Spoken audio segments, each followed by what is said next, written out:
দর্শক, যেমনটি আপনাদেরকে জানাচ্ছিলাম, চট্টগ্রাম বিমানবন্দরে অপারেশন পরিচালনাকারী কর্মকর্তা air vice marshal Mofidur Rahman তিনি এই অপারেশন শেষে সাংবাদিকদের সঙ্গে কথা বলেছেন। আমরা এই মুহূর্তে আবারও তার কথা কি বলেছেন সেটি আপনাদেরকে শোনাতে চাই। আমাদের সহায়তা করেছে আর্মির, তারপরে সোয়ার্স আছে, র্যাব, সবাই মিলে ওনার দপ্তর থেকে আমাকে এই পরিচালনা করার জন্য নির্দেশনা আমি পেয়েছি দপ্তর থেকে। ওইভাবে আমরা কাজ করেছি।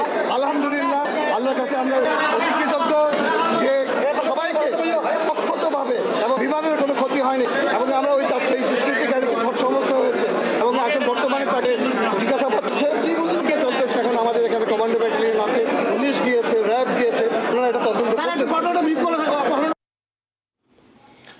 যেমনটি আপনাদেরকে জানাচ্ছিলাম, বাংলাদেশ বিমানের ঢাকা থেকে আবুধাবিগামী BG-147 এই ফ্লাইটটি ছিনতাইয়ের চেষ্টাকারীকে কিন্তু ইতোমধ্যেই গ্রেপ্তার করা হয়েছে এবং ঢাকা থেকে সেটি রওনা হওয়ার পর চট্টগ্রামে জরুরি অবতরণ করতে বাধ্য হন পাইলট এবং ইতোমধ্যে চট্টগ্রাম শাহ আমানত আন্তর্জাতিক বিমানবন্দরে পুরো পরিস্থিতি নিয়ন্ত্রণে রয়েছে।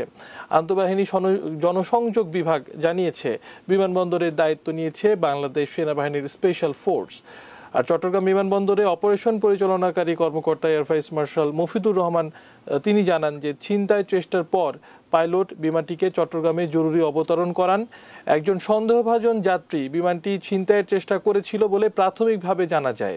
বিকেল 5:40 দিকে জরুরি অবতরণের পরপরই বিমানটিকে ঘিরে রাখে র্যাব ও পুলিশ। এ সময় বিমানে থাকা সব যাত্রীদের নিরাপদে বিমান থেকে নামিয়ে আনা হয়।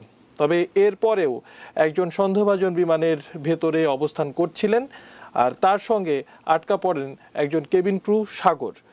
কিছু সময়ের মধ্যেই নেভাল কমান্ডোর 4টি ইউনিট বিমানের ভিতরে প্রবেশ করে। ভিতরে অভিযান চালিয়ে কমান্ডো দলটি বেরিয়ে আসে এবং দুষ্কৃতিকারীকে গ্রেপ্তার করতে সক্ষম হয়।